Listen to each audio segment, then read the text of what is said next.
After the Gallo, I entered Tsinghua University and Peking University as the top scorer in the province. But 3 days after school started, I was reported for cheating on the English exam. And witness testimony, physical evidence, chat records, everything was there. In the end, I was expelled and banned for life from taking the Gallo. My dad was so enraged that he had a heart attack, and my mom, overwhelmed with grief, cut ties with me. I was also utterly despondent and leaped from a 30-story building.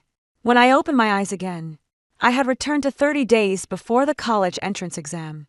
Beside me, my dear cousin was brainwashing me. I listened for 2 seconds, then shook off her hand. Then I went to the academic affairs office and said, "Teacher, please change the foreign language subject I registered for in the college entrance exam to Russian on the day of the college entrance exam." Everyone sat in the exam room preparing for the English listening test, and I went alone to the Russian exam room, watched the whole time by 2 proctors and 5 cameras. The letter of complaint arrived as scheduled. When the investigation team arrived, the homeroom teacher slammed a hand on the desk. She took the college entrance exam in Russian. How could she have cheated in English? The day the notice that my scores had been invalidated came down, my dad was so furious that he had a heart attack. By the time the ambulance took him away, his lips had already turned purple. My mom stood outside the emergency room, crying so hard she could hardly breathe. I went up to support her, and she slapped me across the face, telling me to get lost, saying that it was all my fault. I stood frozen in place, unable to defend myself, no matter how I tried. Later, the operating room light went out. The doctor walked out and shook his head at us. "Please accept my condolences." My mom didn't cry, and she didn't make a scene. She simply and resolutely severed ties with me.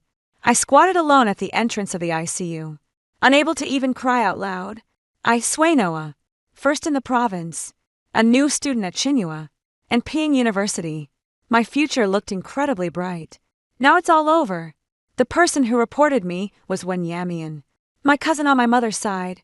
In the complaint letter she wrote to the provincial admissions office, she said that I cheated on the college entrance exam English test, and that my aunt had taken part in setting the questions and leaked them to me in advance. She produced the chat logs. Zenda, my aunt, recipient, me. It was exactly the content of this year's college entrance exam English test, but there were no such records at all on my phone. I questioned. I refuted. I cried out, but when Yamian cried even more sadly than I did, "Cousin, I don't want to report you either, but cheating like this can't be tolerated. It's unfair to the other candidates." Later, the investigation team came. My aunt also came. She said, "It's I who have failed the organization and the candidates. I was possessed by greed and leaked the exam questions to my niece." The whole crowd was in an uproar. I stood there in a daze, unable to figure out why my own aunt would want to harm me later. I understood when Yamian was her daughter while I was only her niece. If her daughter was going to Tsinghua or Peking University, then her niece was just an obstacle on the day the red-headed official document came down. My Tsinghua and Peking University admission was revoked, and I was permanently banned from taking the college entrance exam. Later on, when Yayan was admitted to Tsinghua and Peking University through supplementary enrollment, the day the TV station interviewed her, I leaped off the 30th floor rooftop of the hospital. His eyes remained wide open in death, opening my eyes again. The sunlight made me squint, and the green tree branches and leaves swayed, their shadows falling on the playground. In the school broadcast, the familiar slogans rallying students for the gala were playing on repeat. Someone beside me hooked her arm through mine. It was when Yayan cousin my mom said she took part in setting this year's college entrance exam English paper. "So, we're definitely going to do especially well in English." Hearing that, I abruptly pulled my hand back. I gasped for breath. "Cousin, what's wrong?" When Yamian asked me, I said nothing. I just looked up at the school's big screen. May 7th. 30 days left until the college entrance exam. 2. I stood there, my heart pounding, looking at Wayne's concerned eyes before me. I couldn't say a word. Everything from my previous life was still vivid before my eyes. I was utterly disgraced, and my family was ruined, on the rooftop of a 30-story building. I died with my eyes wide open, and no one cared. Meanwhile, when Yamian stepped on me to get into Tsinghua and Peking University, her future bright and boundless, basking in glory. Cousin, are you really okay? You look terrible. When Yamian tilted her head and looked at me, her eyes filled with just the right amount of concern. In my past life, I would have thought she was worried about me, but now I know she was just afraid something might go wrong. No, nothing. I shook my head, suppressing the unease in my heart, and walked forward at a slow pace in my past life. When Yamian and her mother worked together from the inside and the outside to report me for cheating on the English section of the college entrance exam. Both witnesses and evidence were present. No matter how I explained it, it was useless. Dad would die, and Mom would sever all ties with me. All of these things would happen again a month later. No, I won't allow it. But what should I do? Keep my phone under strict lock and key, and not let her touch it. But as long as someone sends me a message on my phone, I won't be able to explain it clearly. Even without any chat records, they could still say it was given to me privately. As long as I get reported, I won't be able to explain myself, no matter what. After all, no matter how vigilant I am, I can't stop others from deliberately setting me up. I had to find a way that would make all her efforts to frame me useless. What kind of method would be best? One that could guard against their false accusations. One that would turn all her arrangements into a joke. There is only one way. Make the thing she reported never exist in the first place. She reported me for cheating on the English section of the college entrance exam. But what if I never took the English exam at all? My footsteps suddenly came to a halt on the big screen.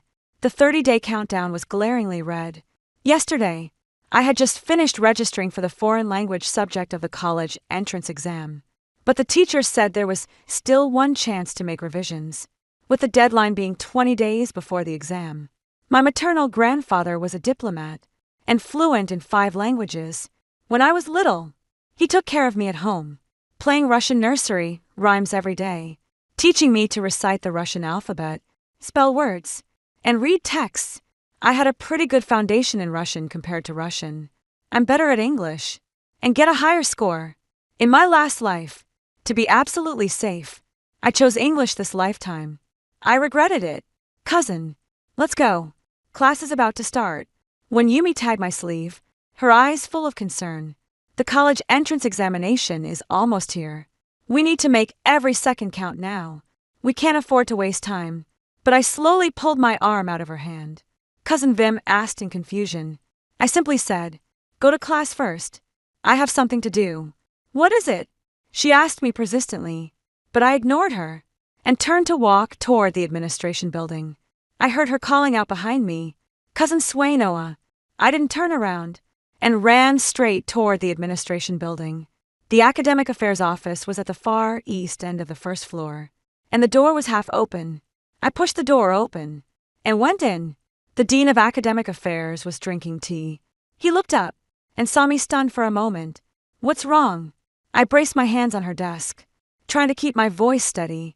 "Teacher, I'd like to change the foreign language subject for my college entrance exam to Russian.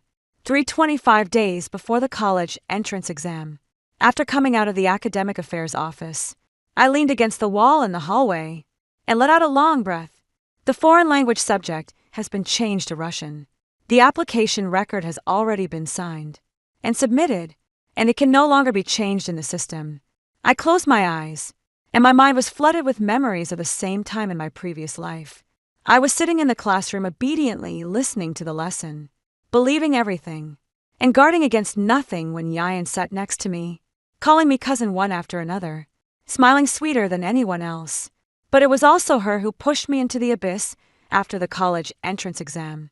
Those forged chat records, her mother's tearful confession before the investigation team, and the report made before the TV cameras in which she exposed her own family for the sake of justice step by step. They nailed me to the shameful pillar of being accused of cheating in the college entrance exam.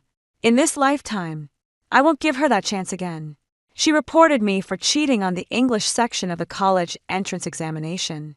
Then I won't take English. Back in the classroom, I started working on past year's college entrance examination Russian papers. I know my Russian isn't as good as my English, but it didn't matter. I only need to sit in the Russian exam room. And that's enough. 10 days before the college entrance exam, when Yumian began appearing around me frequently. During the break, she brought me milk, and during evening study hall, she handed me snacks, always saying, "Cousin, why have you been avoiding me lately?" I didn't respond. She didn't get angry. She just left with a smile. But I knew she was observing me. She was checking to see whether I was still in her plan. It's fine when Yain go ahead. And come one day before the college entrance examination. The admission ticket had been distributed when Yain walked over and asked with concern, "Cousin, there's been too much news these past 2 days. I'm afraid it'll affect your exam. So, how about I keep your phone for you?" In my previous life, I thought she was really considerate now. I finally realized the true purpose behind her words. She was afraid I'd discover that she wanted to harm me. "Sure, thanks." I smiled and handed her the phone. She took it and carefully put it into the compartment of her backpack. "I've muted all the notifications for you. I'll give it back after the exam." I looked at her, and there was no anger in my heart, only calm. When Yain, "Do you think this is a trap for me?" Actually, it's evidence left for the investigation team in the future, because you would never have guessed that I even changed the subjects I was taking for the exam for June 7th. On the first day of the college entrance examination, Chinese, everything went smoothly. The papers were handed out, the questions answered, checked, and handed in. I sat in the examination room with no distracting thoughts in my mind. But I knew that when Emian's attempt to free me had already begun. June 9th, the third day of the college entrance exam. English, Indiana. The morning when Yumian returned my phone to me. "Cousin, I've taken care of everything for you. Don't worry about the exam." I glanced at my phone. The message list was completely clean. But according to the trajectory of her previous life, she had already submitted the report letter. And she had also left the evidence behind. What a pity in this life. The matter she reported simply didn't exist. I didn't say much. I took my phone and walked into the exam room. Everyone else headed toward the English exam room. But I walked alone toward the Russian exam room.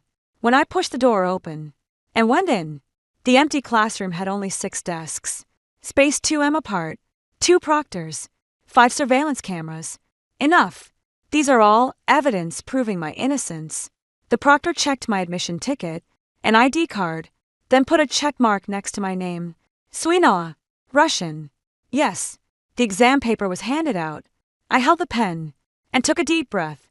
In my previous life, when Yumian falsely accused me of cheating on the college entrance examination English test, those baseless charges, those forged pieces of evidence, those carefully staged tears, destroyed my family, killed my dad, and pushed me off a 30-story building.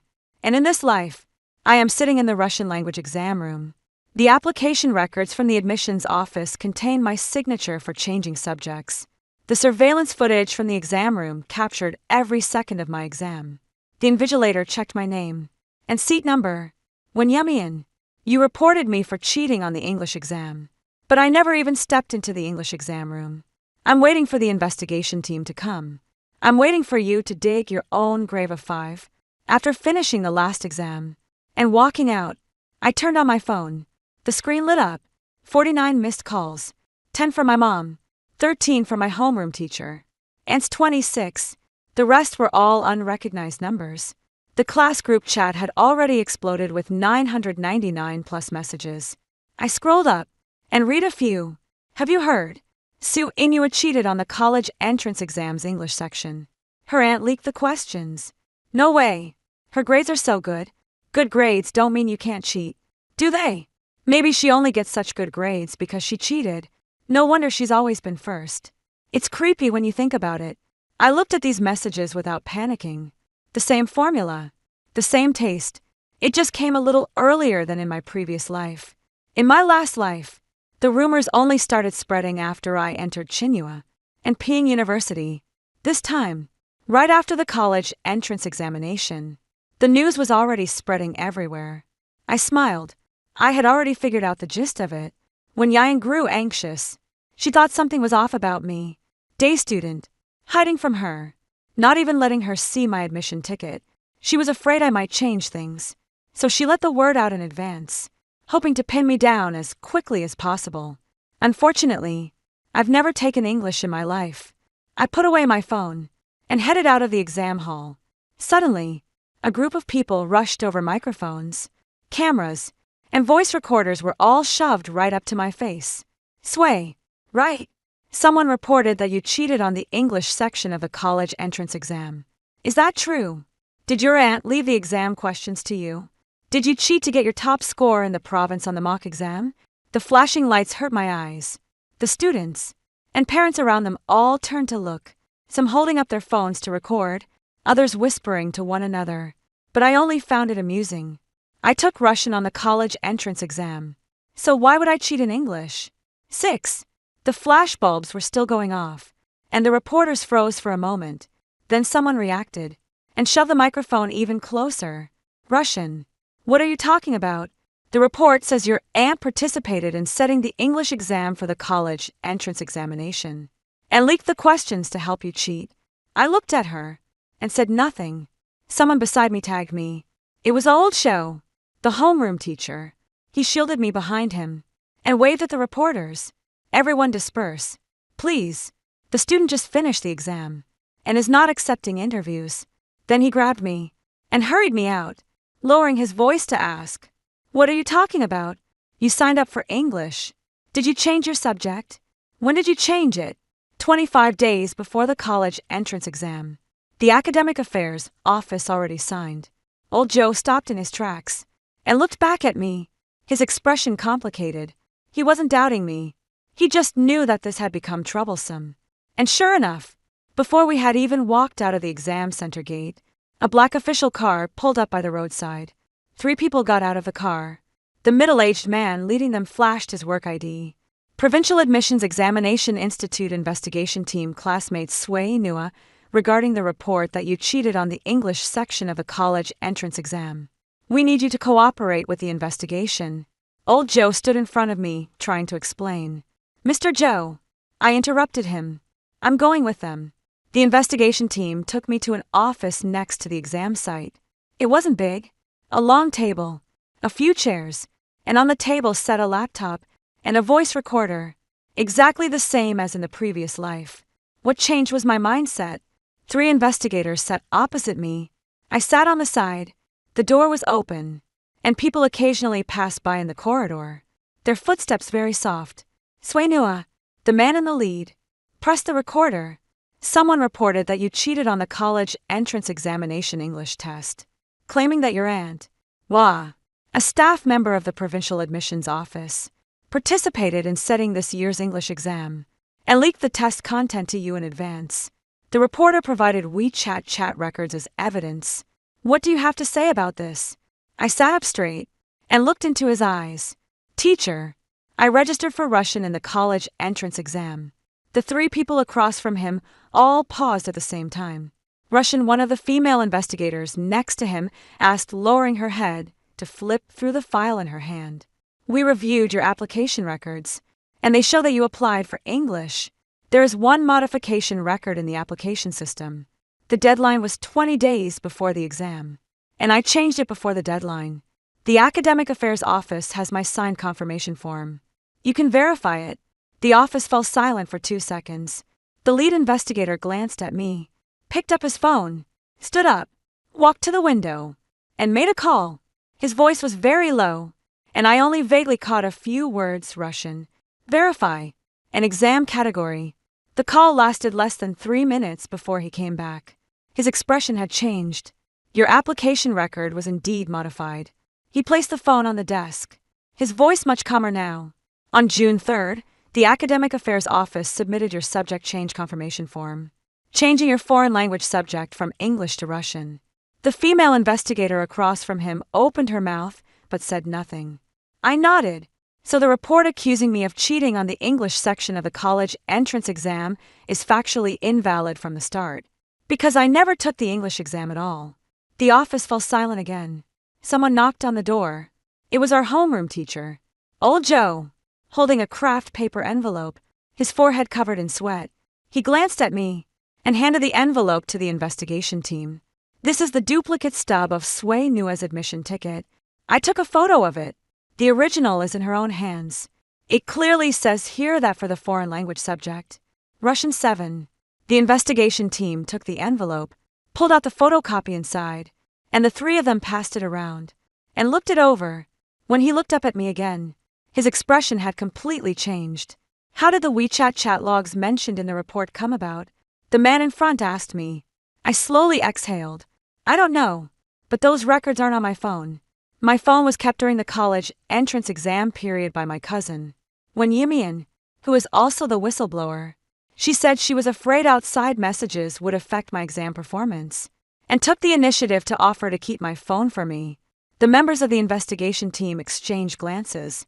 "When did she give you the phone?" "This morning before the English exam." They said nothing.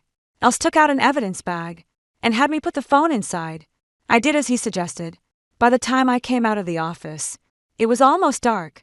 Lao Joe was waiting for me in the hallway when he saw me come out. He didn't ask anything, only said, "Your mom is here at the school gate." My footsteps paused for a moment. In my last life, the slap my mom gave me in the hospital, and the word "get lost," she said, is something I'll never forget in this lifetime. But I knew it wasn't her fault. She had simply been crushed by a series of blows.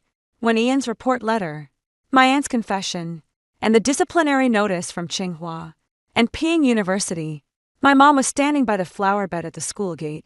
When she saw me come out, she hurried over and looked me up and down. "Are you okay?" "It's nothing. They said you cheated on the college entrance exam English test." I said that was impossible. "And your dad said it was impossible, too." Her voice trembled a little as she took my hand. "Your grandma called to ask what was going on. I couldn't explain it clearly. Your aunt wouldn't answer the phone. And when Yamian wouldn't answer either." "Mom," I said, taking her hand and finding it ice cold. "I chose Russian for the college entrance exam." She froze. "Grandpa used to teach me Russian. Remember?" My mom stared at me for a few seconds, and her eyes suddenly turned red. She didn't ask me why I changed subjects, and she didn't ask me why I hadn't told her in advance. She just clenched my hand back and said one word, "Okay." On the way home, my dad called. My mom handed me the phone, and I heard my dad say on the other end, "Daughter, Dad believes in you." Just those 4 words with no further questions. No blaming in my last life. He was so upset that he suffered a heart attack and never made it out of the ICU this time. "I won't let that happen again." I said into the phone, "Dad, don't worry. We can get to the bottom of this." When I got home, I sat at my desk and went over the whole matter in my mind when report had already been submitted, and the investigation team had already started looking into it. The trajectory of my previous life was this. The chat records served as evidence, and my aunt as a witness. I had no way to defend myself, but in this life, there was a tip variable. I didn't take the English exam. The reported content did not match the facts, and that was the strongest logic. What will the investigation team do next? They will verify my exam application records, retrieve the surveillance footage from the exam hall, question the proctors, and check my phone. Every step will point to the same conclusion. Suena did not take the college entrance examination English test, and Sui Noah's phone does not contain those chat records. Then where did the chat records come from? This question will definitely be asked by the investigation team. The whistleblower must provide evidence, and the evidence must withstand scrutiny. If the investigation team finds that the chat records were fabricated, then the nature of the report changes. It is no longer about safeguarding the fairness of the college entrance exam, but about maliciously framing someone. I closed my eyes and recalled the details of my past life. How did Winian do it? How were those chat records generated? Based on what I knew of her, she didn't have that kind of technical skill. Someone must have helped her. Most likely, it was my aunt when Hua is a staff member at the provincial admissions office. She knew how to forge a chat record that looked genuine, and she also knew how to make a complaint letter taken seriously. Their original plan was after the college entrance examination, report me for cheating in English. With both eyewitnesses and material evidence in hand, the investigation team would accept the evidence. My score would be invalidated, and my admission to Tsinghua and Peking University would be cancelled. Then when Yamian would be admitted to Tsinghua and Peking University as the whistleblower who brought down her own family for the sake of justice in this plan. The most crucial part was that the foreign language subject on my college entrance examination had to match the content of the report. That is, I had to take English. So when Yamian realized something was off with me, she panicked. She didn't know that I had changed my subject because I didn't tell her. And I didn't tell anyone. She only knew that I was avoiding her, distancing myself from her, and even refusing to show her my exam admission ticket. She was afraid I might do something unexpected. So, she spread the word in advance, trying to use public pressure to pin me down first. But she didn't know that the more anxious she got, the more mistakes she made. On the day the GAO results came out, the entire province was waiting for one outcome. A crowd of reporters had gathered outside the provincial admissions office, all waiting to interview the latest developments in the Gao English cheating case. There were rumors that the investigation team had already finished their work and would issue an official notice today. I didn't go to school. I stayed home and waited. My mom was sitting beside me. My dad was sitting across from me, and none of the three of us said a word. The phone buzzed. I lowered my head and saw it was a message in the class group chat. The provincial admissions office has released the announcement. Someone had posted a screenshot. I clicked it open and read it from beginning to end. The announcement wasn't long, and its core content had only 3 points. First, after investigation and verification, Suanino's application records, admission ticket information, and exam hall surveillance footage all show that her college entrance examination foreign language subject was Russian, and she did not take the English exam. The allegation that Su Inua cheated on the English section of the GAO is inconsistent with the facts. Second, the WeChat chat records provided by the informant when Yamian were identified as fabricated accusations. Thirdly, according to the measures for handling violations in national education examinations and the relevant regulations on discipline and admissions and examination work, the relevant responsible persons will be dealt with separately. Before I had finished reading, I put my phone down. My mom glanced at the screen, then at me. What did it say? It's been investigated clearly. My dad stood up and walked onto the balcony, turning his back to us.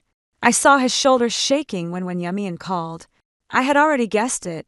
She cried on the phone, saying, "Cousin, I'm sorry," saying, "I don't know what happened either," saying, "My mom told me to report it," saying she really didn't know the chat logs were fake.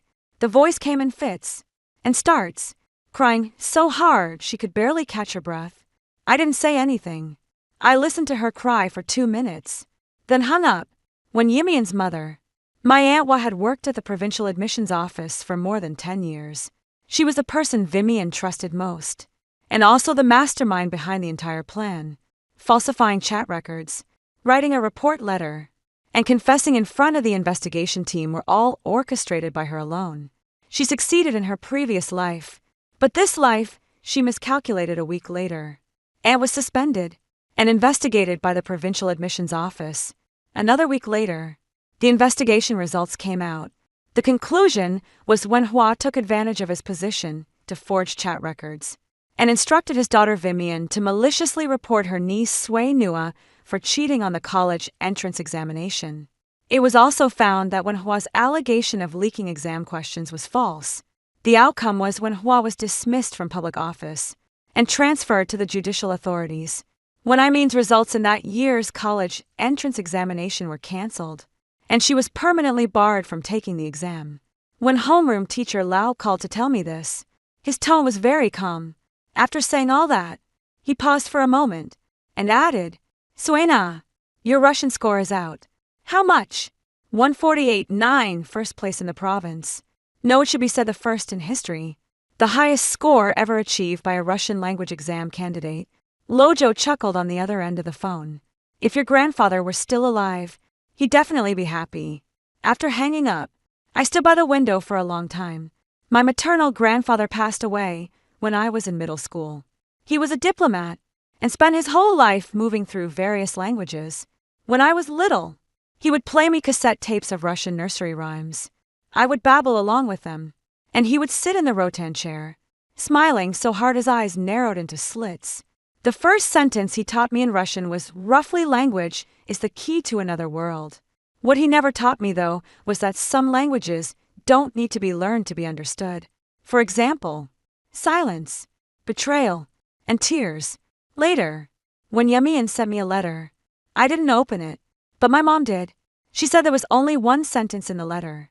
Cousin, I just want to get into a good university. After reading the letter, my mom said nothing. She folded the paper twice and put it in the drawer later. I heard that when Yayan had gone to a city in the south and was working as a clerk at a small company, her mother, when Hua was sentenced to 2 years, suspended for 3 years. The charge listed on the judgment was false accusation and framing. I went to the hospital to visit my dad. After the Galgo results came out, he went for a comprehensive checkup. There was nothing seriously wrong with his heart, and the doctor said he just needed to keep a good mindset. He was sitting at the entrance of the clinic waiting for me, holding a plastic bag with some oranges he had just bought inside. Dad, hey! He peeled an orange and handed it to me. Your mom said you switched to Russian without telling her in advance. I was afraid she'd worry. She's not worried anymore. My dad laughed. Those 2 days you went in to take the exam. She was at home restless, saying, "You haven't touched Russian in so many years. What if you don't do well?" I put the orange segment into my mouth. It was sweet and sour, and the juice burst across my tongue when I asked, "Dad, aren't you going to ask me why I changed subjects?" He glanced at me, didn't answer, and instead said, "Your mom bought you a new phone. It'll arrive tomorrow." He didn't ask me because he knew there were things I didn't want to talk about. Just like he never asked me why I suddenly started distancing myself from Wyan before the college entrance exam. Why I always found excuses to go out whenever Auntie came over. Or why I wouldn't even let him see my admission ticket after I got it. He just warmed a glass of milk for me every morning and placed it on the table, saying nothing. My mom was stir-frying in the kitchen, and the sound of the oil in the pan came through mixed with the aroma of scallions. She poked her head out and called, "Wash your hands and come eat." At the end of August, the admission letters from Tsinghua and Peking University arrived. I got in just like in my previous life, yet also different. In my previous life, I had gone in carrying the title of top scorer in the province, burdened with the halo of the Gao valedictorian, and no matter where I went, people were always watching me. In this life, I was still first in the province, but I knew in my heart that this first place had come with more substance than in my previous life. There was no one Yimian standing beside me with a fake smile, calling me cousin. No, and occasionally calling to check in on my study progress. No one telling me in any way that you'll definitely do well on English. On the day school started, my mom helped me pack my luggage. She folded my clothes neatly, stacking them in the suitcase in tidy square piles. When my mom saw me off to the car, she seemed like she wanted to say something, but in the end, she only said, "Remember to call when you get there." My dad drove me to the high-speed rail station. He didn't say much along the way. When we got to the entrance, he parked the car, helped me move my suitcase to the curb, and patted me on the shoulder. "Study hard. Don't work too hard. He turned to leave, and I called out to him, "Dad!" He turned his head. "I wanted to say I was sorry for making you both so heartbroken in my past life. I wanted to say thank you that in this life, you are still willing to trust me. I wanted to say a lot of things, but in the end I only said the oranges are pretty tasty." My dad froze for a moment, then smiled. "I'll buy you more when you come back." 10 on the high-speed train. I sat by the window watching the fields and mountains outside rush backward at high speed. My phone buzzed. It was a message from a high school classmate asking which dorm I was in, saying they wanted to come find me and hang out. I replied with an emoji sticker, then put my phone on the little tray table and watched the sky outside grow bluer and the clouds whiter.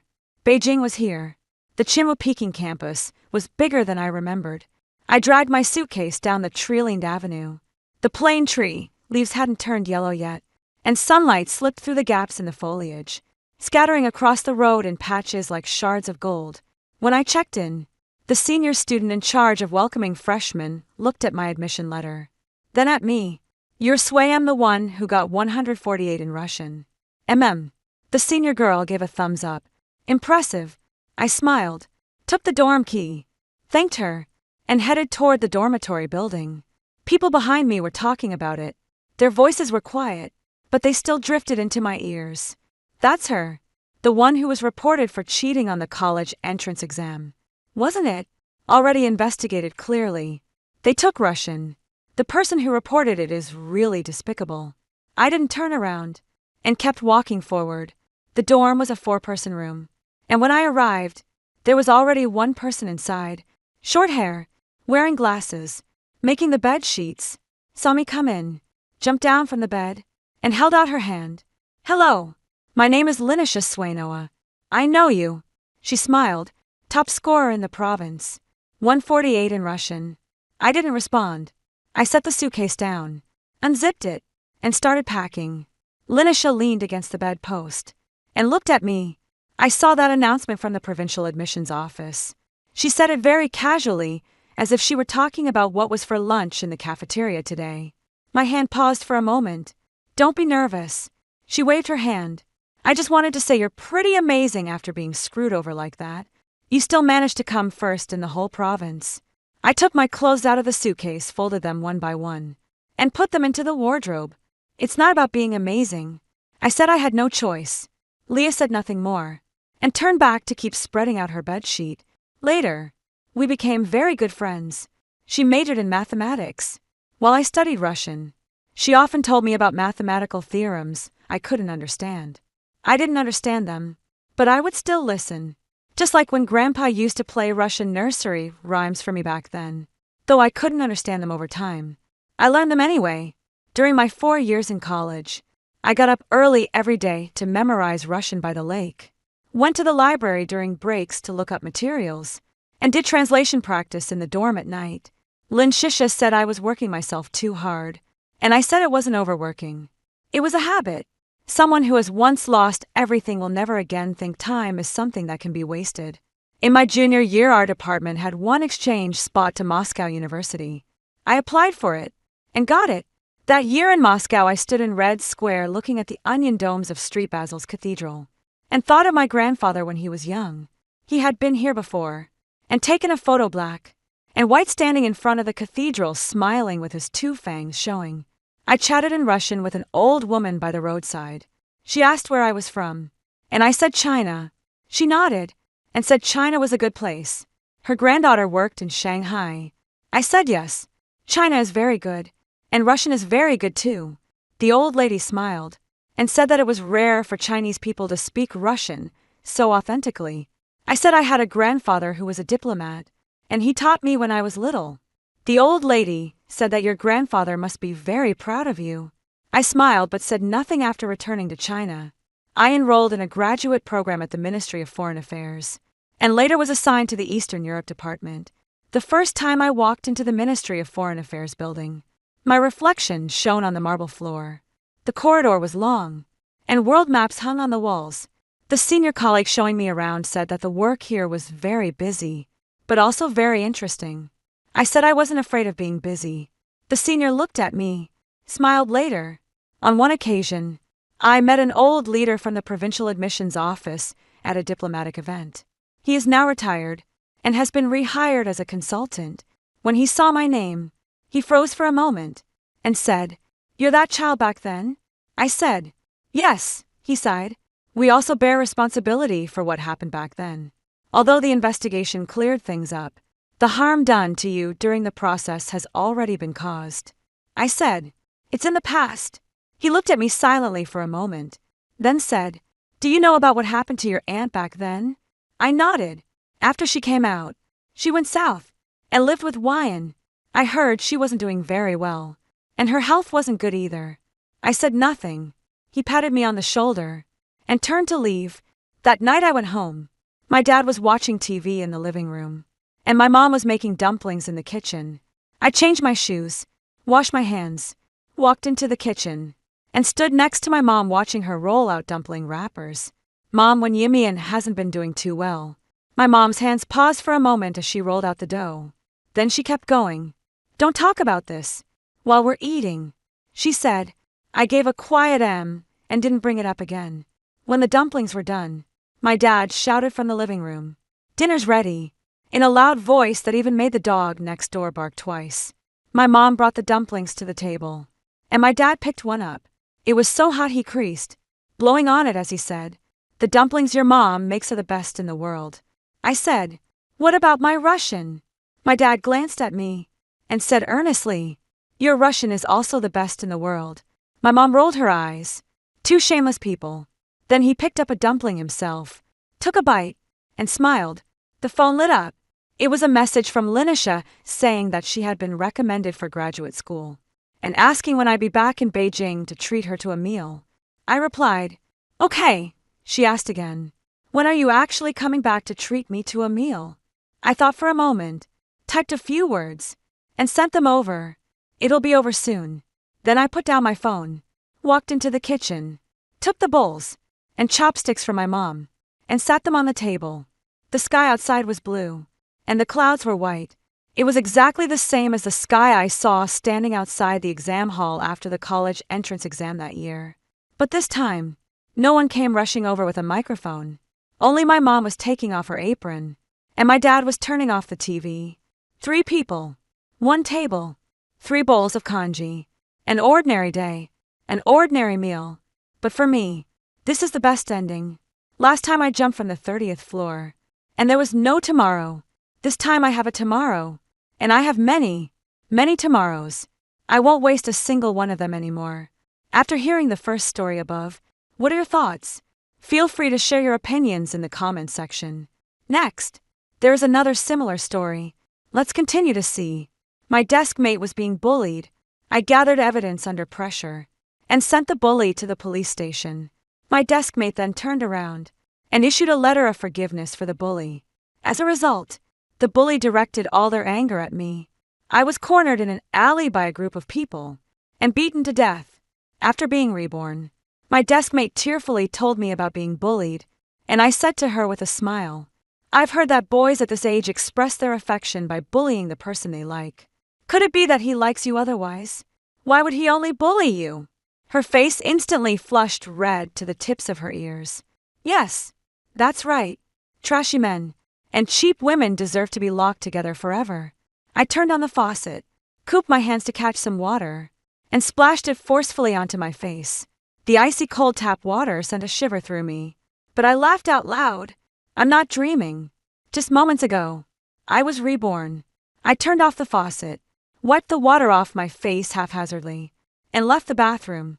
There weren't many students moving around outside, so when I reached the stairwell, I heard a sound coming from the rooftop. So I had returned to the day I discovered Susan being bullied by John James in my previous life. I followed the sound to the rooftop, chased away John James and his gang, and took Susan to find our homeroom teacher. After listening to us, the homeroom teacher said he would investigate while shooting us out of the office. But after we returned, we waited for a long time and never received the results of his investigation. During that period, John James' bullying of Susan became increasingly severe. Having her hair cut, clothes torn, and being cornered in the restroom was Susan's daily reality. She said it was John James' punishment for her reporting him. It was then that I understood the weight of the 2 buildings, a playground, and $1 billion that John James' family had donated to the school, so heavy that no one was willing to pay attention to a bullied girl. The heroism of my youth screamed within me. So despite the pressure, I gathered evidence of John James bullying Susan and handed it over to the police. When the policewoman praised me for my bravery, I felt like a great hero. But 3 days later, reality sent me crashing to the bottom. Susan issued a letter of understanding to John James. I questioned Susan and tried to find a trace of fear from being threatened in her eyes. But unfortunately, I found none.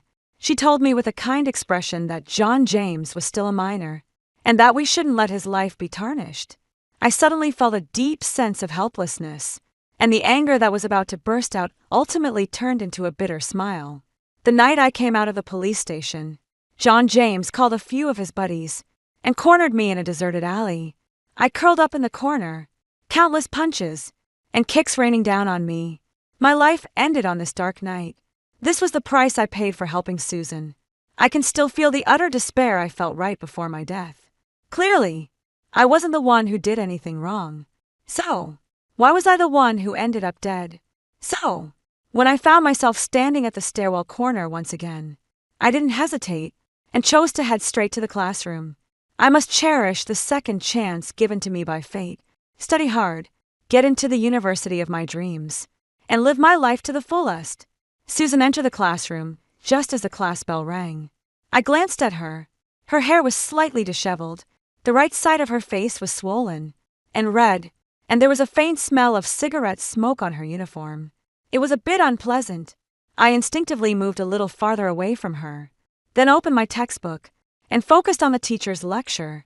In my previous life, I spent almost every day thinking about how to help Susan and how to gather evidence of her being bullied, leaving me with no mind for studying. This caused my already average grades to worsen, and in the last exam before I died, I ranked third from the bottom in my class. A class period passed quickly, and during the break, I hurriedly organized the key points the teacher had explained in my notes. Just as I finished half of it, Susan tugged at the corner of my clothes. She turned her head and blinked her innocent, deer-like eyes at me. I asked her in confusion, "Is something wrong?" Her eyes gradually turned red, but she didn't say a word. I tugged the corner of my clothes out of her hand and said, "If there's nothing wrong, I'll go back to taking notes." After writing just a few words, she tagged at the corner of my clothes again.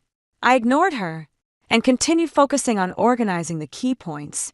When I finally finished writing, I realized she was still holding on to the corner of my clothes. A wave of irritation rose inside me, and I pulled my clothes back with a bit more force. Unexpectedly, her tears started streaming down instantly. Her crying immediately drew strange looks from the people around us, and my speechlessness was deafening. I didn't even bully her, yet she led everyone to suspect me. I used to feel sorry for her because of her poor family background, and went out of my way to help her, being kind and friendly to those who actually bully you, but attacking those who help you. Susan, you really are something else. Originally, after being reborn, I just wanted to focus on studying and stay out of her messy affairs, but since she wants to play it this way, fine, let's see who outplays whom. Coincidentally, the homeroom teacher entered the classroom just then when he saw Susan crying. He showed no trace of the impatience he had when he kicked me out of the office in my previous life. Instead, he looked at her with a kind expression and asked, "What's wrong, Susan?" Susan glanced at me timidly, bit her lower lip, and shook her head, acting as if she dared not speak under my oppressive authority. What a performance! Suppressing my irritation, I took the initiative and said, "Teacher," when Susan returned from the break during the last class. She smelled of smoke. I suspect she went out to smoke. A student smoking at school is a serious matter. And the homeroom teacher's expression immediately turned stern. Susan immediately denied it. "I didn't. Don't make baseless accusations." I pretended to cover my nose, but I really smelled it. If you don't believe me, teacher, you can ask the students around us. When the people around heard me shift the topic to them, they quickly averted their gazes. I know this group of classmates quite well. In my past life, I wasn't without seeking help. But no one ever agreed to assist me. They weren't wrong either. When faced with the choice of helping me or dealing with John James, any sensible person would choose to keep their distance. The silence from those around us seemed in the homeroom teacher's eyes to be a form of tacit agreement. But that alone wasn't enough for the homeroom teacher to draw a conclusion. I feigned surprised and pointed at the hem of Susan's clothes. "Hey, why does it look like there's a burn mark here? And there's even some ash on it." Susan flustered and hurriedly covered her clothes. At this point, without me having to say anything more, everyone turned their suspicious gazes back to Susan. The homeroom teacher tapped the lectern with his knuckles. "Susan, don't think that just because you have good grades, you can break school rules. After class, come with me to the office and explain what happened clearly." Susan nodded reluctantly, but out of the corner of my eye, I saw her hands clenching tightly into fists. I sneered inwardly. Now you know how it feels when the needle pricks your own skin. After class, before the homeroom teacher took Susan away, I seized the opportunity to get him to agree to move my seat to the very back row. As Susan left the classroom, she shot me a sharp glare, That look gave me the feeling that she had been dissatisfied with me for a long time. I unconsciously twirled the pen in my hand, replaying every detail of my interactions with her in my mind, but couldn't recall doing anything that would have ruined her. "Don't make so much noise. It's annoying." The clear, cold voice startled me. I immediately put down the pen and turned to apologize. "I'm sorry. I almost forgot." Sitting in the last row of our class was the top student in the entire school, Simon, nicknamed Top Simon. On the very first day of school, he was assigned a seat at the very back by the teacher, claiming it was quieter and less likely to be disturbed. But now, the spot where I'm sitting is separated from his by several desks. I pouted, thinking he really is a sensitive person. However, on second thought, this is the first semester of our senior year. If I want to improve my grades before the college entrance exam, having this genius next to me is nothing short of a lifesaver. Coincidentally, I had a question I didn't quite understand. So, I grabbed my exercise book and skewered over to him. I was just spinning my pen because I couldn't figure out this problem. "Could you teach me? Once I solve it, I won't disturb you anymore. It'll only take a little bit of your time. Please." He looked up and gave me a look that said, "You idiot. I get it. I get it." To someone with high intelligence, someone like me with average IQ must seem like an idiot, but I've already died once. What's there to fear from a look? I immediately met his gaze with a look that said, "A dead pig fears no scalding water." He was taken aback by my stare, quickly averted his eyes, glanced at the problem a couple of times, and then started scribbling furiously on the draft paper. After finishing, he tore off that page, tucked it into the exercise book, and tossed it directly to me without giving me another glance. I thanked him profusely, tucked the book under my arm, returned to my seat, and carefully studied the steps he had written for me. "No wonder you're a top student. Your problem-solving approach is truly enlightening." As I put down my pen and stretched, my desk mate was looking at me with admiration. "What's the matter?" She shook her head and then gave me a thumbs up. "Jessica, you're the first person who could get Top Simon to teach you a problem."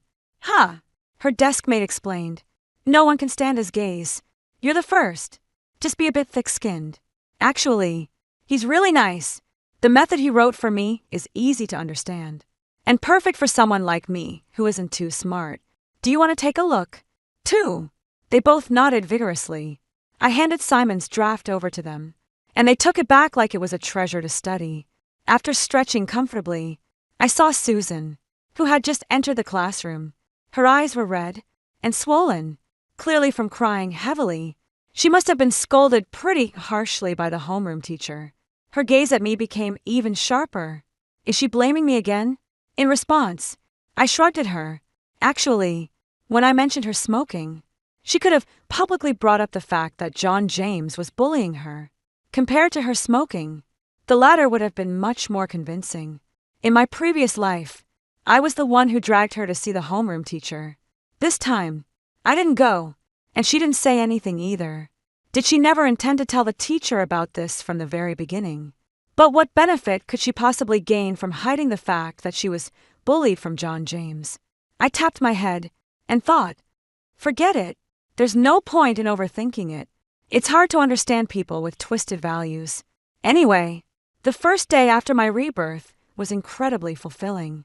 After school in the evening, I ran excitedly out of the school gate with my backpack on from a distance. I saw my dad waiting at our usual spot. I made my way through the crowded crowd, walked up to him, and hugged his arm. He smiled and asked me, "What good thing happened to you today?" "Jessica, you're being so clingy." I pouted and pretended to let go of him, saying, "If Dad doesn't like me clinging to him, then I'll go home and cling to Mom instead. I'm sure she made something delicious for dinner." Dad gently poked my forehead. Cheeky. We chatted and laughed for a while, and soon we reached the parking spot. Just as we got in the car, Dad suddenly remembered something. "Why didn't you come with your classmate today?" He was referring to Susan. Ever since we became desk mates in our senior year of high school, I've been trying to get closer to her by sharing snacks, drinks, and fun activities, noticing that no one picked her up after school. I generously offered her a ride in my dad's car. I smiled and replied to my dad. She said, "It's not good to always trouble us, so she won't be riding in our car anymore." My dad understood. She's really a child with strong self-respect. The car started and slowly drove away from the school. I suddenly felt a bit uneasy, as if someone was staring at me. But when I looked in the rearview mirror at the crowd behind us, I didn't notice anyone suspicious. The feeling finally disappeared after the car turned right at the intersection. I squinted, recalling my dad's earlier comment about her being strong-willed. Our school was a key high school, and most of the students came from well-off families. Since Susan seemed no different from the others, I naturally assumed her family was well off, too. But one night, after we dropped her off near her home, it suddenly started raining. Remembering she didn't have an umbrella, and unsure how long it would take her to walk home, I asked my dad to turn the car around and bring her an umbrella. We circled around the area for a long time before I saw her enter the nearby old residential complex. I quickly grabbed an umbrella and got out of the car. When I ran over and shoved the umbrella into her hand, she didn't say thank you. Instead, she told me not to tell anyone that she lived here, and later, she reminded me a few more times, intentionally or unintentionally, to which I responded half-heartedly. Could it be that Susan resents me so deeply just because I know she lives in an old residential complex, and it hurts her pride? This is just too bizarre. After distancing myself from Susan, I feel so much more refreshed. The classmates around me are easy to get along with, although Simon still keeps his distance from strangers. He helps me out when I ask him questions. This is probably what people online mean when they say that being around positive people strengthens your own energy field. Although I was once killed by Susan and John James after all in this life, I have already avoided the risks for things that haven't happened. I won't create imaginary enemies. It's just a pity that Susan doesn't see it that way. A few days later, she approached me during the class break. She originally wanted to pull me to the stairwell, but I was cautious and told her that if she had something to say, we could talk in the classroom. She frowned and said it wasn't convenient. So, we compromised and went outside the classroom. Go ahead, I still have some problems to solve. Jessica, I want to explain what happened the other day when the homeroom teacher called me out like that. I was really scared and instinctively looked at you. I thought you would help me. It was never my intention to make everyone misunderstand you. Is she here to make peace with me? But I don't quite believe it. If you have something to say, just say it. What's there to be afraid of? The homeroom teacher isn't going to eat you. Susan paused, feeling as though I had abruptly cut off the word she had prepared to say. If there's nothing else, I'll go in first. Wait, she suddenly grabbed me that day. I was actually the one being bullied. Is she expecting me to help her like I did in my past life, and then let me die again? What exactly does she want from John James? It can't be him, can it? I suddenly had a jolt of realization. It's not impossible. I'm going to test the waters. Is it a boy or a girl? How do they bully you? Was it just minor teasing? Besides you, does he bully anyone else? Susan replied hesitantly. It's a boy, and he only bullies me. I can't believe it was so easy to trick it out. I put on an innocent smile. I've heard that boys at this age show their affection by teasing the person they like. Could it be that he likes you otherwise? Why would he only pick on you? Susan raised her voice in a higher pitch. Where did you hear that from? I raised an eyebrow. It's from what Marguerite wrote in her diary in The Lady of the Camellias. Besides your insults, which are proof that you have always loved me, it seems to me that the more you torment me, the more exalted I will appear in your eyes when you learn the truth. Susan's face instantly flushed red to the tips of her ears. She had projected herself into the story. People really need to read more with only a superficial understanding. It's easy to be led astray. I really envy you. You have good grades. You're pretty, and boys chase after you. Unlike me, it takes me a whole day just to solve one problem. When will I ever catch up to you? My words made Susan's face light up with joy. Jessica, you're not bad either. She was very pleased that I praised her, and delighted that I admitted I was not as good as her. Well, since she loves to hear it, I'll have to say it more often in the future. Susan acted as if nothing had happened, often coming to find me and even asking me to move back to my original seat. Are you kidding? The seat next to Top Simon has such great location. In the recently concluded monthly exam, I improved by a full 3 places. How could I just leave? Susan, you've always been in the top 5 of the class, so you don't understand the struggles of us average students. I have to treat myself like an aesthetic, exiling myself just to make a little progress. You have no idea how much pressure I felt when I sat next to you. Your brilliance is just too dazzling. Susan was very happy with what I said and stopped worrying about the seating issue, then went back just as I lowered my head to continue working on the problems. Top Simon's words fell beside my ear. Jessica, keep your distance from her. It took me a moment to realize he was talking about Susan. I instinctively glanced at Susan and happened to catch her looking at me with a less than friendly gaze. But she quickly averted her eyes. Smart people have such sharp judgment when it comes to reading others. If only I could be that clever, I wouldn't have had to die once in my past life. Okay, sounds good. Top Simon handed me his monthly exam paper. If there's anything you don't understand, just ask me. I took it with a smile. Life went on uneventfully, and final exams were just around the corner. Everyone was studying hard. Even Susan hasn't come to see me for several days. So, I happily took the opportunity to memorize a few more English essays until one day my desk mate mysteriously told me that she had seen something unbelievable. Jessica, quick, say your highness. Please speak, and I'll tell you. I lowered my head and continued translating classical Chinese. I saw Susan walking with John James. I quickly looked up. Where did you see them? What were they doing? Please don't let it be bullying. I really don't want anyone to die over this again. She gave me a new you'd-want-to-know expression just now during the break at the snack bar. It wasn't just me. A lot of people saw them. I bet everyone's talking about how those two ended up together right now. I felt as if struck by lightning. Susan actually really got together with John James. Even if it's John James. With less than half a year left until the college entrance exam. Is it really appropriate to start a relationship at a time like this? I exchanged a glance with my desk mate in front of me, and we both saw the disbelief in each other's eyes. While I was still in a daze, a hand suddenly reached over from beside me, offering a bottle of milk. I looked up and saw Susan smiling sweetly. Jessica, you always used to bring me snacks before. Now try the ones I bought for you on her face. Besides sweetness, there was also a hint of showing off. Of course, I held in dolde here. I generously accepted it, and then casually glanced at the bag she was holding. Are these for me, too? Before she could answer, I went to take the bag from her hand. Although she held it quite tightly, she couldn't withstand my seemingly endless brute strength.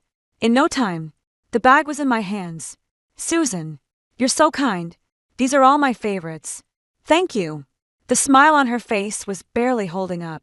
She said, "You're welcome," and then ran off. The person in front of me gave me another thumbs up. I handed her the snack bag and said, "Go ahead, eat." Jessica, you're quite generous, aren't you? John James was already a popular figure at school, so news of him being with Susan spread quickly throughout the campus. Susan suddenly became famous, and she came to talk to me less and less, but every time she did, the pride on her face was impossible to hide. Back then, she really did resemble a victorious rooster. I don't really understand what she's trying to compete with me about, but since she's so happy about it, I'm glad to see it happen. In many rebirth stories, the protagonist goes to great lengths to seek revenge. But in my case, I just need to watch quietly without lifting a finger. She'll bring about her own downfall all by herself. Does she really think being with John James is such a good thing? Does she really believe that in everyone's eyes, there's some kind of praiseworthy, perfect couple? The final exam results are out, and I've moved up 2 more spots, ranking 20th in the class. My parents were so excited that they took me to a 5-star restaurant halfway through the meal. I went to the restroom and passed by a very noisy private room. The door wasn't closed properly, and out of curiosity, I glanced inside. The moment I saw John James, my breathing became painful. The waitress next to me quickly came over and asked if I was okay.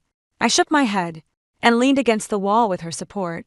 The hallway was brightly lit, but I still felt as if I were lying in that alley, helpless, and unable to call for help. I leaned against the wall, taking a long time to finally calm down. Just as I was about to walk away, John James' words reached my ears. "Girlfriend. Just for fun."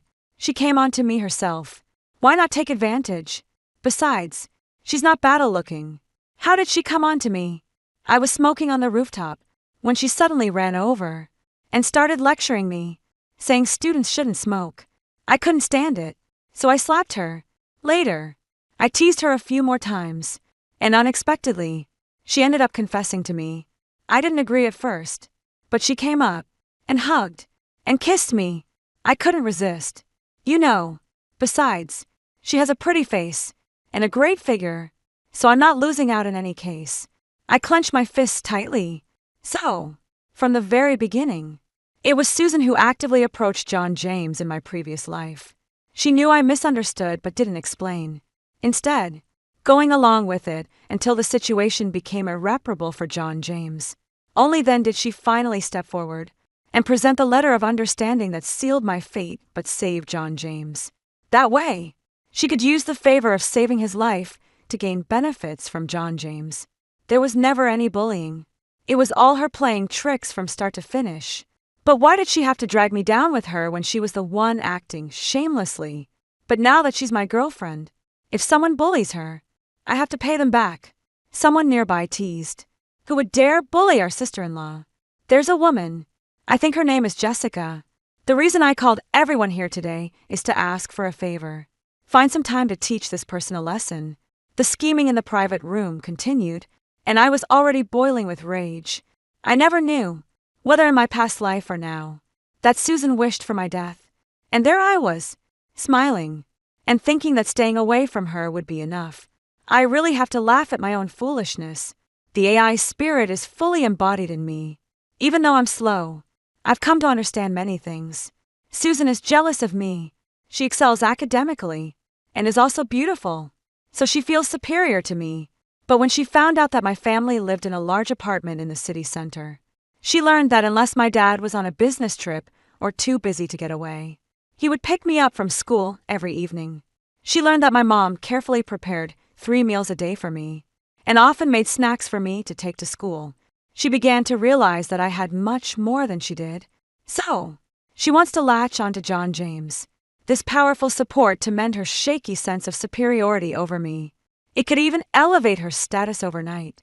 I picked up my phone and opened the chat with Susan. Susan, your birthday is coming up soon. What gift would you like? What would she do if she found out that John James, this supposed support, isn't actually that reliable? Whatever. As long as it's from you.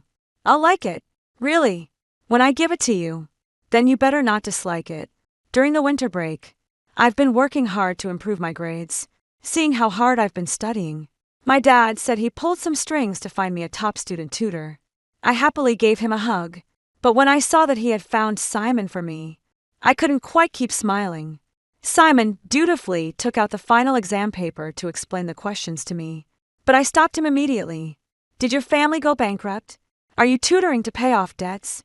Simon rolled his eyes at me. Even if the school shuts down, my family would never go bankrupt. When your dad went to my uncle's house, I happened to be there. Somehow, they started talking about children's studies, and then my uncle mentioned that I have good grades. Your dad immediately followed up by saying his own daughter's grades weren't great, and asked if I could help with tutoring. So I agreed. I bet the pen cap. Oh, I see. Thanks for your trouble. Simon adjusted his glasses. No problem. It's good to review basic question types occasionally. I pressed my lips together and buried my head in the questions. Simon comes every morning to tutor me and leaves homework for me to do in the afternoon, then returns the next day to review it with me. The problems he assigns are really difficult for me. It feels like trying to force growth, but I don't dare to resist because the words that come out of his 36 degrees Celsius mouth are colder than sub-zero weather. Days passed one by one, and in the blink of an eye, only 3 days remained until Susan's birthday. The person sitting in front of me often sends me WeChat chat messages telling me about Susan and John James. These two have been very lovey-dovey lately, going out to watch movies or hanging out at bars, and singing every day. Susan knows that John James likes motorcycles, and even goes out with him to ride around the streets. Going for a ride in the middle of winter sounds freezing. But Susan is really willing to go all out. The person in front also mentions Susan's birthday party. From the venue to the decorations and the invitations, all expenses were covered by John James. It seems that John James still has some feelings for Susan. I took a taxi to the affluent area of the city and found a villa using the address on my phone. I pressed the doorbell, and a servant politely opened the door and invited me in. In the living room, Lisa Lewis was already sitting on the sofa waiting for me. Although she is the same age as us, there is a maturity in her every gesture that sets her apart. Go ahead, tell me why you came to see me. I'm here to give you a reason not to marry into the James family. She gave me a look that said, "You'd better convince me," and motioned for me to continue. I sat up straight. You study at an international school, so you might not be very familiar with our No-One High School recently. One of the most talked about topics at our school is John James' relationship. Of course, you can easily find out about these things with a little inquiry. But what John James is going to do next might not be so easy for you to find out. I took out my phone and played the audio I had recorded outside the private room at the restaurant last time. After listening, Lisa Lewis raised her eyebrows slightly. I didn't expect that John James is actually quite good to his girlfriend. My right eyelid twitched twice. No way. No way. Is she actually admiring John James? Listen carefully. His kindness to his girlfriend is built on the foundation of dealing with me. Don't look at me with that expression. It's so condescending. My heart finally settled. Thank goodness. Thank goodness. When are they going to make their move? I shook my head. I don't know, but there's a good opportunity coming up. Susan's birthday party is in 3 days, and that group will most likely be there. Are you saying that even if they don't make a move that day, you'll make sure they do? Yeah. If you need any help, just let me know. Sure thing. The deal was settled, and as I was about to get up and leave, Lisa Lewis suddenly asked me, "How did you know I didn't want an arranged marriage?" I answered honestly after hearing the rumors spread by the James and Lewis families. I searched for your information online and came across your speech from when you first entered high school. You confidently declared, "I entered the school as the top student, and when I graduate, I will still be the top student." Early comments criticized you for being arrogant, but later on they were mostly filled with praise because so far you've ranked first in every exam at the school. So I thought, you probably wouldn't want to become Mrs. James. Miss Lisa suits you much better. She suddenly laughed. You're quite cute. I smiled back at her. Thank you, Miss Lisa. After going out, I quickly took a taxi home. Some people are already preparing to seize power in their families at 18, while others are still worried about not being able to solve problems and being scolded by the teacher. Susan's 18th birthday party was held at a private villa in the suburbs. At the entrance, a large portrait of Susan was displayed, and the aisle was lined with vibrant, freshly bloomed roses on both sides. Susan, dressed in designer clothes, was beaming brightly as she held on to John James' arm. When she saw me, her expression froze for a moment before. She flashed an even brighter smile than before. "Jessica, did you put on makeup today? I almost didn't recognize you. It's the first time I've seen you dressed up so beautifully. It's a bit like I'm stealing the spotlight." "Yeah, I practiced for a long time just to come to your birthday party. What can I say? You're my best friend after all." "Not at all. I had my makeup done at a salon, and it was so expensive. It cost me $500. I'm already so happy that you could come, and I didn't expect you to dress up so formally. By the way, let me introduce you. This is my boyfriend, John James." I politely said hello. John James didn't look at me very kindly. After all, in Susan's words, I'm a bad woman. Along with him, John James' friends were also unfriendly. They stood behind John James. Their gazes toward me were quite greasy, and I guess they were probably the same ones from the private room last time. Suddenly, I felt a bit regretful about my outfit today. After delivering the gift, I walked over to the buffet area nearby. I casually picked up a small cake and put it in my mouth, pleasantly surprised to find that it tasted really good, so I ended up having a few more. The person in front of me leaned in and gestured a 6 with her hand.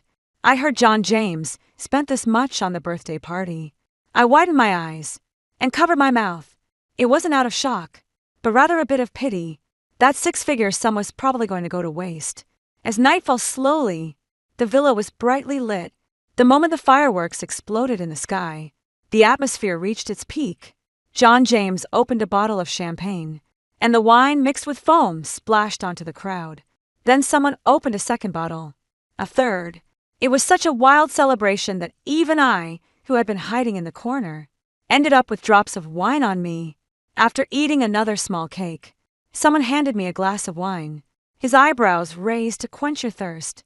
He is a friend of John James. I took the glass, revealing a shy smile, and unconsciously touched my earlobe with my left hand.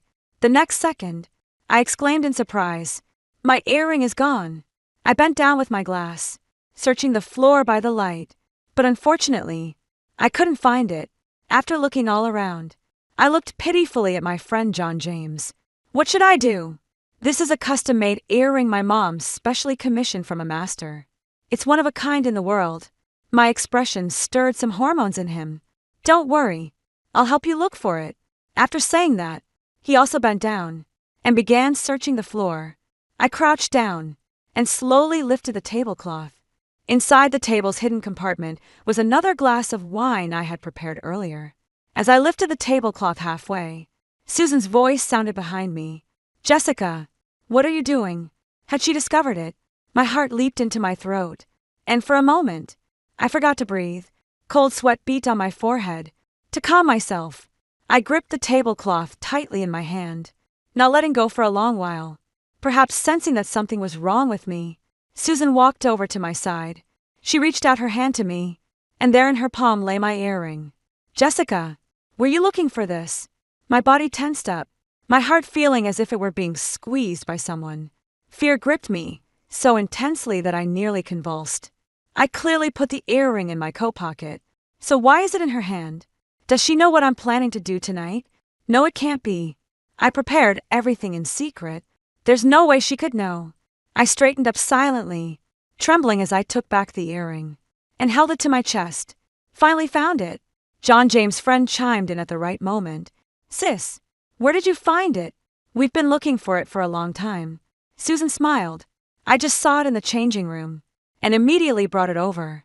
It was just a coincidence, but I was really careless, not even noticing that the earring had fallen out."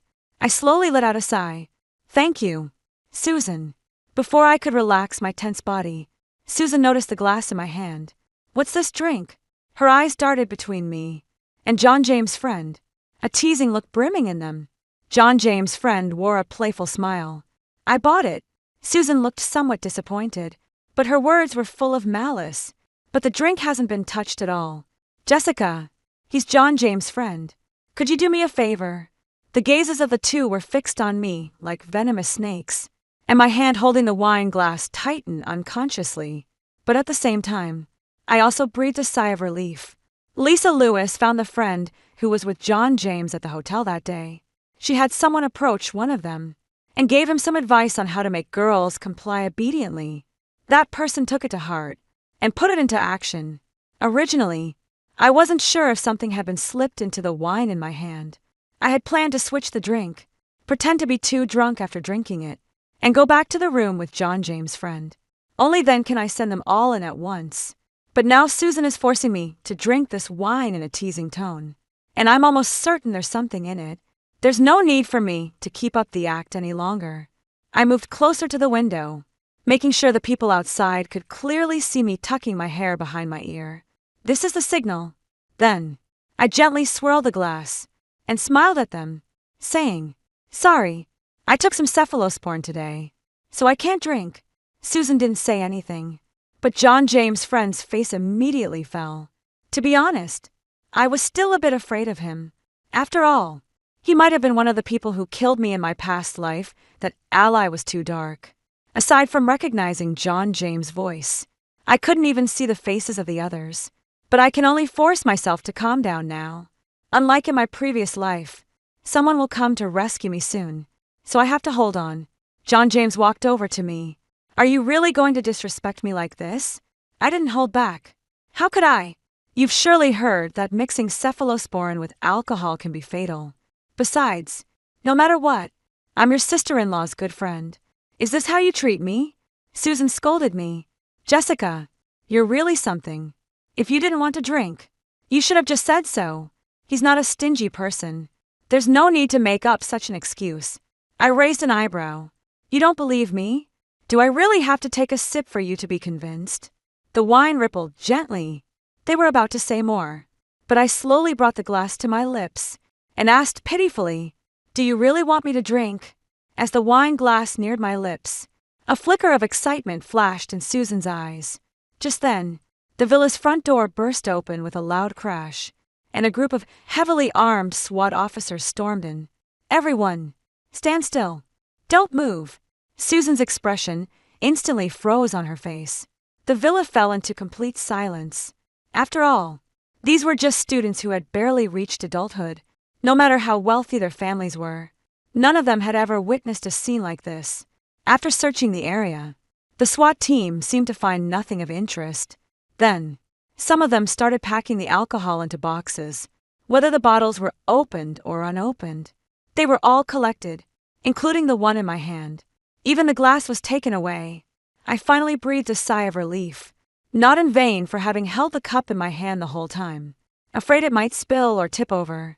Before the test results came out, all of us were kept inside the villa. The entire villa was tightly surrounded by special police with no one able to get in or out.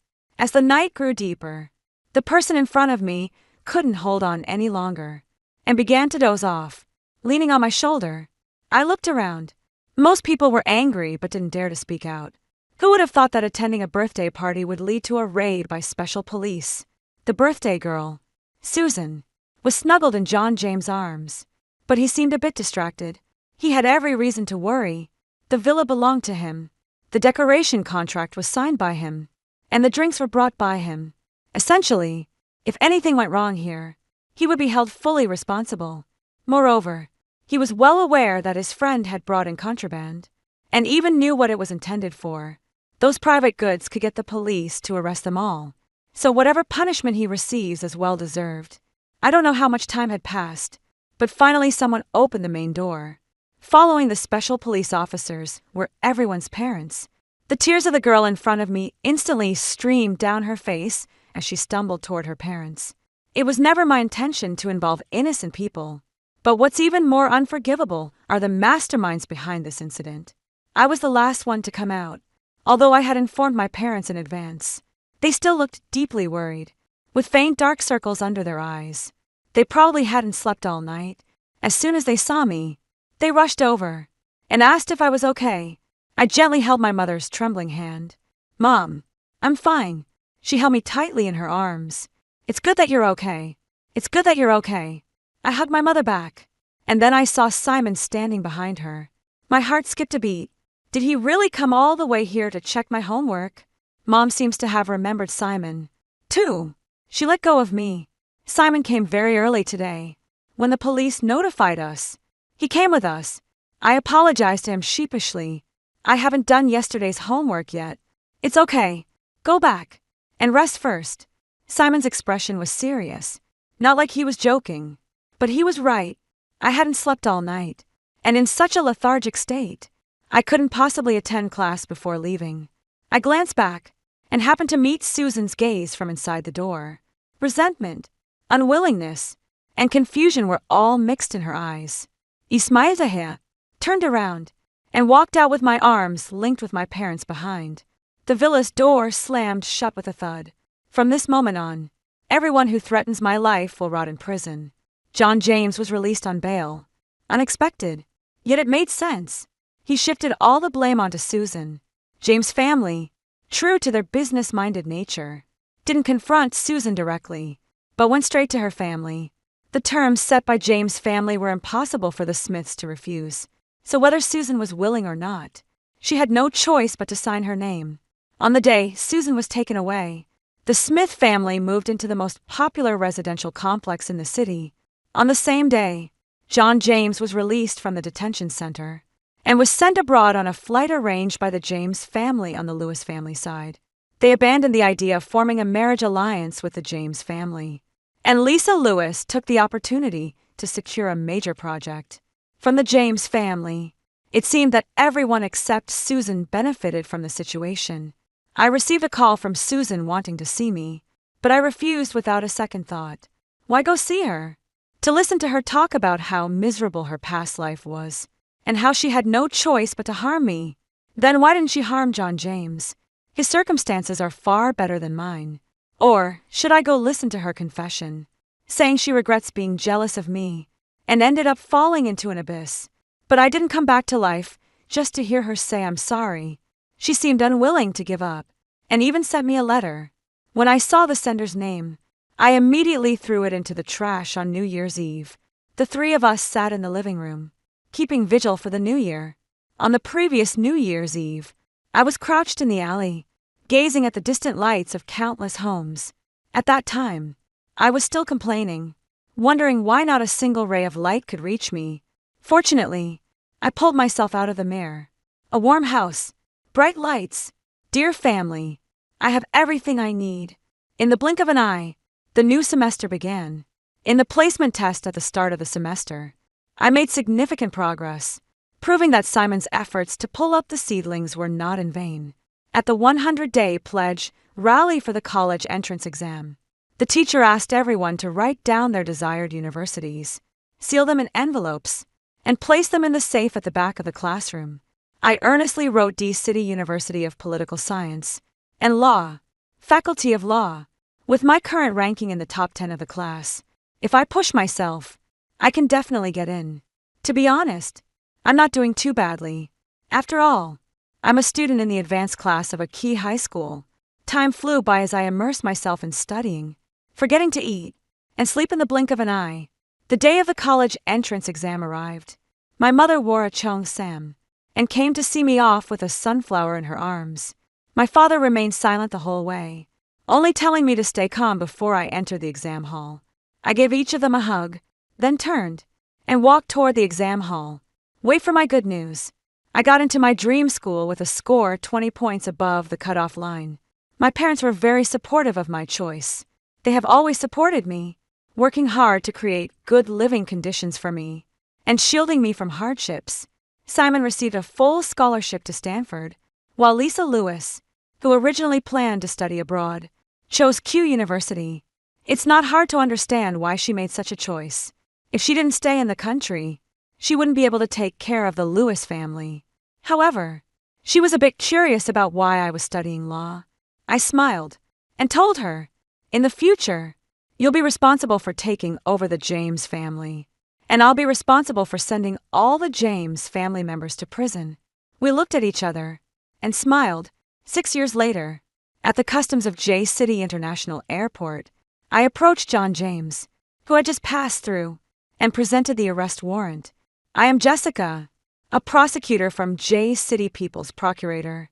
I currently suspect your involvement in the James Corporation corruption case.